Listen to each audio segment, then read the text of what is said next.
Hi guys! Welcome back to my channel. This is Crystal Starseed. Para sa mga bago dito, hello, welcome.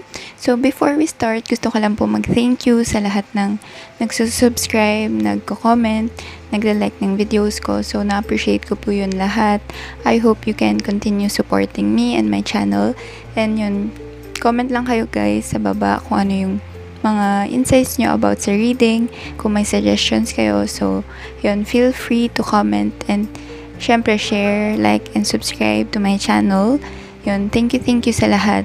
If hindi pa po kayo nakasubscribe sa channel ko, don't forget to click the subscribe and notification buttons para mas updated kayo sa Pick a Card uploads. So, let's now move on sa ating topic, which is, ano nga ba yung tadhana nyo or destiny nyo sa current lifetime na ito or sa lifetime na ito? This can be in terms of your career, money or finances, love life, and life in general. This is a general reading. Take only the messages that resonate.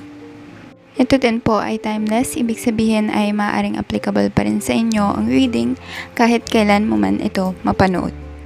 Move on na tayo sa ating piles. Bago kayo pumili ay isipin nyo muna ang topic. Concentrate. Tapos huminga kayo na malalim ng 3 beses para ma-relax kayo. Use your intuition sa pagpili from Pile 1, Green Aventurine, Pile 2, Opalite, and Pile 3, Amethyst.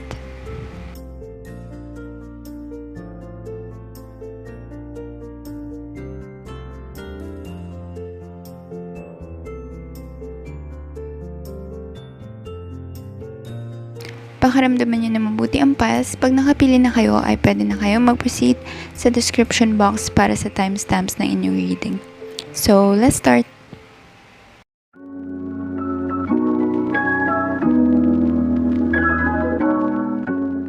Para po sa mga pumili ng Pile 1 or Green Aventurine, ito ang inyong reading.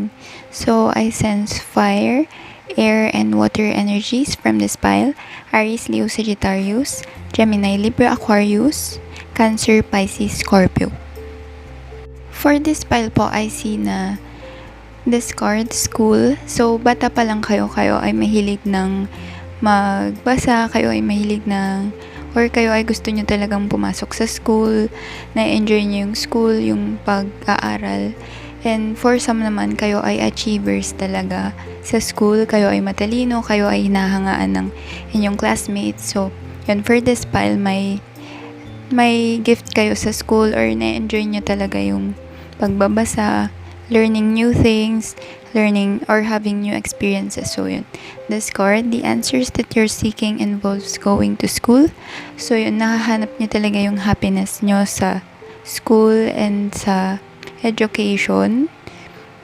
And discard din po, workaholic. So, maaring yung pagiging achiever nyo, for those na achiever, ay nadala nyo din sa career nyo, sa inyong job na kayo ay nagiging workaholic dahil kayo ay may mga gustong ma-achieve na goals, kayo ay maraming gustong makuha na achievements sa career and also sa buhay in general. So yun, kayo ay very hardworking kapag kayo ay may project or kapag kayo ay may task na binigay sa inyo ay pinag-iigihan nyo talaga and ginagawa nyo yung best nyo para ma-deliver yung project na yun or yung task na yun.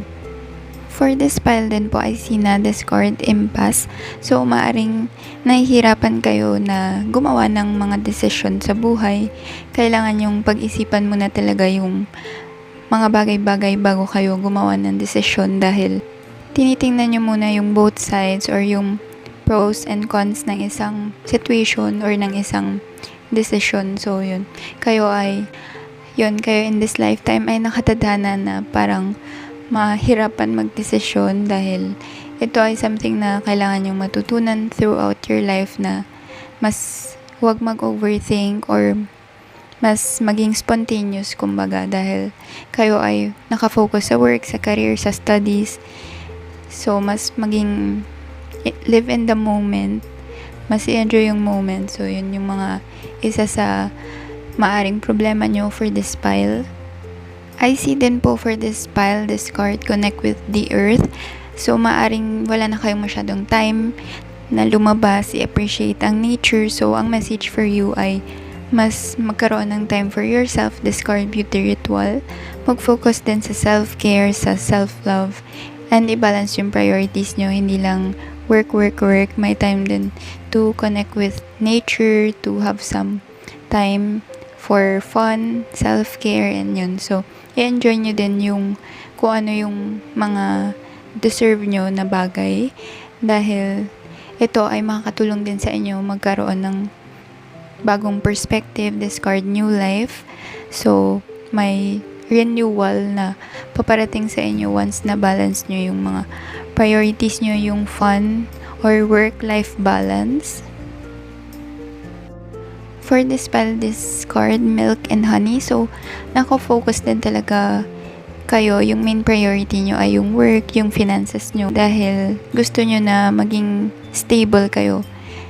Mas gusto nyo na may parang peace of mind when it comes to your finances. Pero, I see na for this pile, this card, bright future, ito ay something na nakatadhana sa inyo. Yung bright future, yung financial stability, financial abundance, ito ay makukuha nyo talaga. Pero ang message din ay i-enjoy nyo yung kung ano yung nangyayari sa present and look at the bright side of things. This card po, purification. It's time for a cleaning, detoxification of your body and mind. So, yun, as I've said, kailangan nyo po ng time for yourself din, for your self-care. Dahil masyadong busy na kayo sa inyong studies, career, or yung sa iba nyong priorities ay marami na kayong na-absorb na unwanted energies or negative energies. So, it's better din or it will help you if kayo ay nag-detox ng energies, mag-focus sa self-love or yung paglilinis ng inyong area, pag-declutter, yun. Makakatulong yun sa inyo and sa energies nyo para mawala yung or matanggal yung negative energies na stagnant ngayon sa inyong energetic field. This card din po, easy does it. There is no need to hurry or force things to happen. Everything is occurring at perfect timing or in perfect timing. So yun, for this pile din, I see na dahil kayo ay workaholic, maaring masyado rin kayo ay maaring someone na mahilig magmadali or nagmamadali in life in general. So, ang message ito ay for this pile 1 na huwag masyadong magmadali, enjoy the moment as I've said. And dahil mas ma-appreciate nyo yung mga blessings nyo, yung mga na-achieve nyo na, and mas makaka-attract kayo ng more blessings once kayo ay nag-focus sa present, na-enjoy nyo yung moment. And this card, gratitude, be grateful for all you have. So yun, mas maging thankful kayo sa blessings nyo, sa mga na-achieve nyo ngayon, sa tinatamasan yung life dahil soon, bright future, kung ano man yung desired nyo. I see then na it can be in terms of your love life, na kung ano yung gusto nyo sa love life nyo, makukuha nyo. Pero for some, maaring ito ay dumating mga later on in life na hindi siya agad-agad kayo magkaka-love life or magiging masaya sa love life dahil may iba pa kayong priorities. This card din po, Dragon, discover your courage.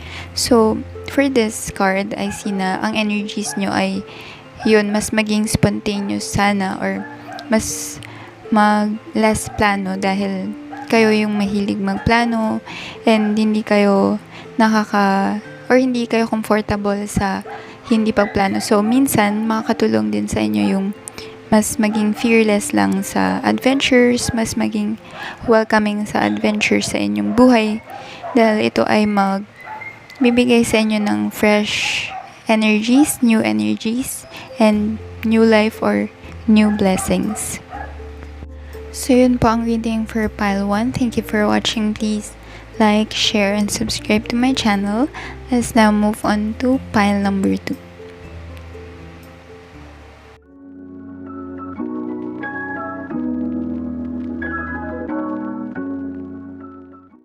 Para po sa mga pumili ng pile 2 or opalite, ito ang inyong reading. So I sense earth, fire, and air energies from this pile. Taurus, Virgo, Capricorn, Aries, Leo, Sagittarius, Gemini, Libra, Aquarius. For this pile po ay sina-discard practice. So kayo ay may special hobby or hobby. Maaring for some ay musical instruments or nagpa-play kayo or connected sa music. So kayo ay may gift, and for some naman discard make a meal. So maaring mahilig kayo magluto, mahilig kayo sa foods or yun, foods in general. I see na for this pile, mas magiging confident kayo sa inyong abilities, sa inyong skills if kayo ay mas nag-practice, dahil for now or maaring hindi pa kayo masyadong confident, may mga bagay pa kayong gustong i-improve, gustong i-try. So I see na yung discard, polish your skills by practicing regularly. Ito ay yung efforts nyo na mag-practice o na mag-improve sa isang skill, sa isang gift na meron kayo ay magpa-pay off in the future. And discard the art. So yun, maraming cards ang may image ng musical instruments, ng pagiging artistic, maaring creative passions. For some din po, maaring content creation, yun, as I've said, kayo ay creative, kayo ay into arts, and discard chop wood. So, I see na, for this pile, maaring nafe-feel nyo na yung efforts nyo ngayon parang hindi naman nagpe-pay off, parang wala kayong nakikitang results, kaya parang nawawalan kayo ng pag-asa na magiging bright future na naghihintay sa inyo sa field na ito, sa inyong passions. Pero discard destiny. So, yun, parang align talaga sa topic natin ngayon, yung tadhana, destiny nyo in life na makukuha nyo yung gusto nyo. Pero kailangan nyo ng hard work muna, ng practice muna, before kayo maging super successful o yung ma-achieve nyo yung kung ano man yung gusto nyong ma-achieve when it comes to your career, to your finances. Discard gratitude. So, maaaring yung pagka-thankful nyo ay tinetest ng universe kung paano kayo makitungo sa ibang tao, especially sa female figure or mother figure sa inyong buhay, dahil maaaring may issues dito. For some na pumili ng pile 2, kayo ay may issues with a female figure in your life. So, ito ay something na test para sa inyo, kung paano nyo i-handle itong situation nyo. So, this card po, connect with fire. I see na kailangan nyo din talagang yung drive and passion para magpatuloy sa kung ano man yung ginagawa nyo ngayon before nyo ma-achieve ito. This card, destiny. So, yun, may kailangan kayong drive, yung talagang drive na mag-succeed, drive na ma-achieve nyo yung goals nyo. And I see for this pile na yung success, discard fertility. May abundance na paparating sa inyo once na nag-align na talaga yung universe para sa inyo, dahil maaring ngayon wala kayong nakikitang results dahil may mga bagay pa kayong dapat i-improve, may mga bagay pa kayong dapat matutunan. Discard the fates and discard transformation. For this pile, I see na may biglaan na lang na success. So, magugulat kayo dahil parang one day, sobrang successful nyo na-attain nyo na pala lahat ng, or yung majority ng goals nyo. And sa finances, I see din na maaring may biglaan na pera na dadating sa inyo. So, discard transformation and discard destiny, the fates. Kumbaga, yun talaga yung nakatadhana sa inyo na parang, wow, one big success na one day, bigla na lang talaga napunta sa inyo. So, in this card, kailangan nyo ipagpatuloy talaga yung passion, yung drive, dahil may, kumbaga, biglaan na success na paparating sa inyo, finances, financial success, financial blessings, after all the efforts, after all the hard work. So, maaring magugulat na lang kayo dahil sobrang unexpected talaga. For those na content creators, maaring kayo ay may vlog about foods, about musical instruments, about music, about your arts. Ito ay may big possibility na maging successful, and yun nga, instant success na parang biglaan. And this card, animal bond, stand up for all animals. So, maaring may pet sa inyo or may isang pet na magpa-play ng major role sa inyong buhay. For some, I see na kayo ay maaring naka-experience ng breakup because of this card. Self-reliance, don't be afraid to fly solo. So, yun ang makakatulong sa inyo mag-heal, mag-cope ay isang pet. So, ito ay maaring specific message for you. For some na pumili ng pile 2, na ang isang pet ay makakatulong sa inyo mag-heal faster and mas maging masaya ulit, mas maging mature as a person. So, yun, I see na mas magiging thankful din kayo for a female figure sa inyong buhay. So, yun po ang reading for pile 2. Thank you for watching. Please like, share, and subscribe to my channel. Let's now move on to pile number 3.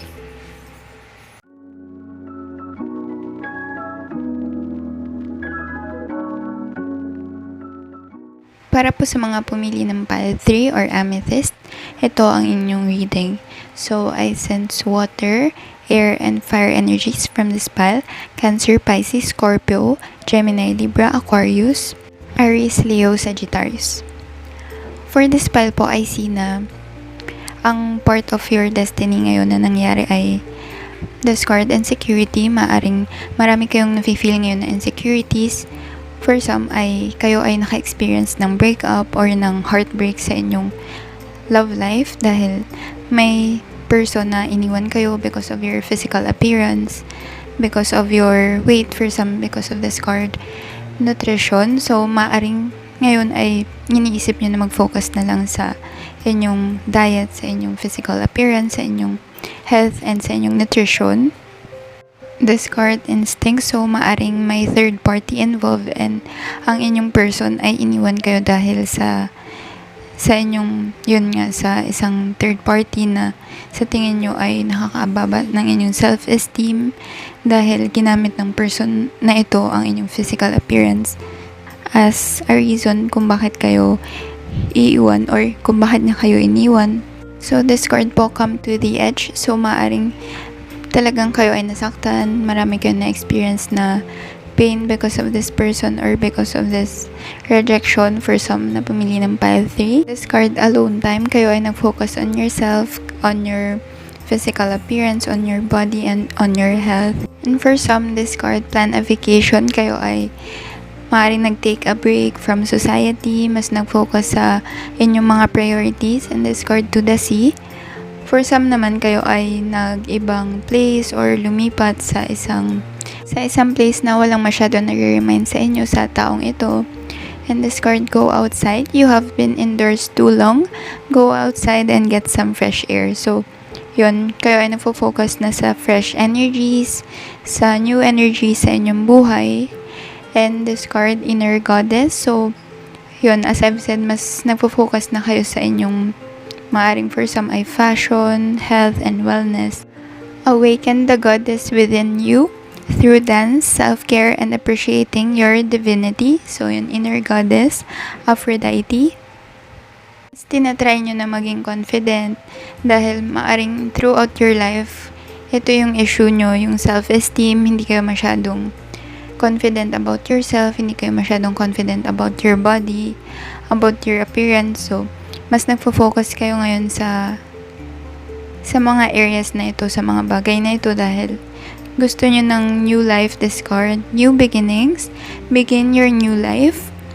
So, in general, for pile 3, I see na yun, mas nagfo-focus kayo sa healing, sa inyong mga ibang priorities, and hindi muna sa love life, sa sarili nyo muna. And discard, resilience, rise above tribulations. Yun, mas nagpapaka-strong kayo. Mas tinatry nyo yung best nyo para maging present para sa sarili nyo. And kung ano man yung nangyari sa past ay tinatry nyo na mag-heal from it, na mas magkaroon ng lessons sa mga na-experience nyo from the past. For this pile din po, I see na When it comes to your career naman, kayo ay someone na pwedeng maging CEO or talagang mag-own ng inyong business, na magsimula ng inyong sariling brand, ng inyong sariling restaurant for those na gusto ng restaurant, so, or food business. So, I see na ma-achieve nyo lahat ng gusto nyong ma-achieve once kayo ay nagtiwala talaga ng totoo sa sarili nyo, na yung mga na-experience nyo before ay gamitin nyo as fuel para sa inyong success, para sa inyong goals, para ma-achieve nyo ang goals na ito. And this card, as I've said, rise above tribulations, resilience. So ito yung kailangan nyo, strength and resilience from your previous experiences. And ito ay something na magiging proud kayo sa sarili nyo, dahil may isip nyo na you've come a long way, na marami na pala kayong na-achieve and ma-achieve pa dahil sa inyong sariling pagsisikap, sa inyong sariling efforts. For some din, maaaring kayo ay nag-iisip ng na lumipat sa away from sa inyong hometown, or sa tumira sa mas malayo kaysa sa inyong hometown. So, I see din na ito ay place na magbibigay sa inyo ng growth, ng success, and ng expansion. So, mas magiging okay din yung energy sa place na ito dahil malayo kayo sa mga negative energies, mas masaya kayo sa place na ito. So, for those na naiisip na lumipat or na mag-change ng locations, ito ay makakatulong for you. For this pile din, for pile 3. So yun po ang reading for pile 3. Thank you for watching. Please like, share, and subscribe to my channel at Crystal Star. See you on my next videos.